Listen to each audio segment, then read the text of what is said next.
The Carlton loss was confronting. Not many people saw it coming, not only in the method and the manner, but on the way to the game too. Leaving Jack Silvagni out, who was the sub, he came on. Michael Voss was asked about it after the game. Jack Silvagni. Yeah, oh, look, he come on and had a real impact for us, so which was good.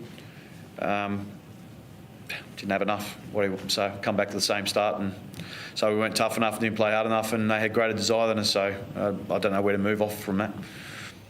So there's big selections calls, but this was big in the scheme of anything when you're on the eve of a final series. Paragraph 3, this is from the start of the season, round 1 preview of the Carlton Footy Club. The first thing that Michael Voss said he wanted was a real selfless approach to the team, and in round 20, with the finals on the line, he drops the most selfless player. Now, I know in isolation it's not the player that cost him the game or lost him the game, but it does speak to culture, to attitude, to commitment. A lot of Carlton people, and I think even Silvagni family are talking about the asking for selflessness and then doing that. But is it being a little bit picky? To go back on one thing he said, I was shocked that he was dropped, and I think everyone was. Yeah, in hindsight, Hutchie is right. At the time, I was okay with it, but when you look at it, you've asked him to play ruck, to strap on the shin pad, and to go in there and play forward, to play ruck, to put your body on the line, and then to drop him at the first opportunity. I'd rather see him down back versus Lockie Plowman. At least you're going to get the effort that you know you're going to get from Silvagni. Is there more going on there, though? Because isn't he in their top 5 or 6 players this year? Surely you'd find a spot. It's a good question. So I understood it. I was shocked as well, Cara, but then you go, OK, Pitnet comes back, De Koning, but then some will say he's better than their small forwards, but he's not a small pressure forward.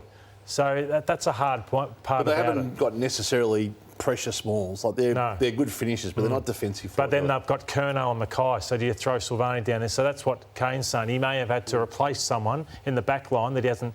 Either way, Michael Voss didn't want to go there when he was asked the question, did he? And the challenge for him, Caro, will be you do get that hit, as Hutchie's spoken about a lot with the new coach, but tactically now, what's his next lever to pull? Because once you match Carlton at the contest, and they've been found out a couple of times there, and you shut down their half-backs in Doherty and Sard like Adelaide did, what other options does you have when you play really hard-nosed defenders on Mackay and Curnow like Butts and Murray did? Then what's the tactical advantage he's going to gain? So that's the next test of his coaching. You touched on Mackay and Curnow. I'm also wondering where, if they're down, where the goals can come from. So is there a reliance on those two?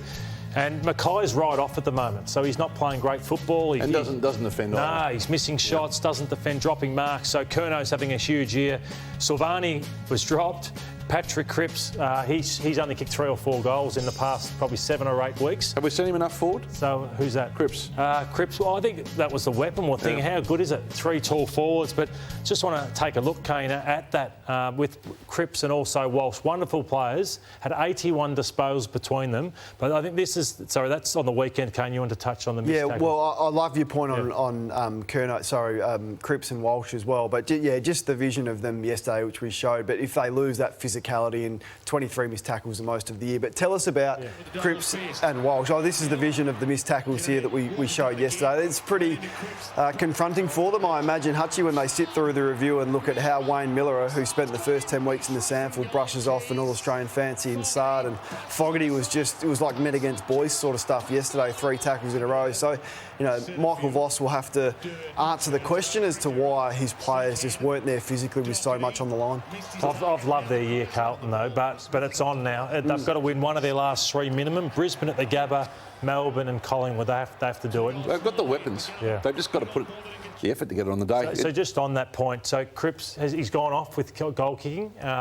I think Walsh has kicked 3 or 4 goals for the year. Cripps has kicked 6 goals in his last 11 games. Gone off in general, though, isn't it? Yeah, so it's just Cripps going forward a little bit more, I think, could be an option for him.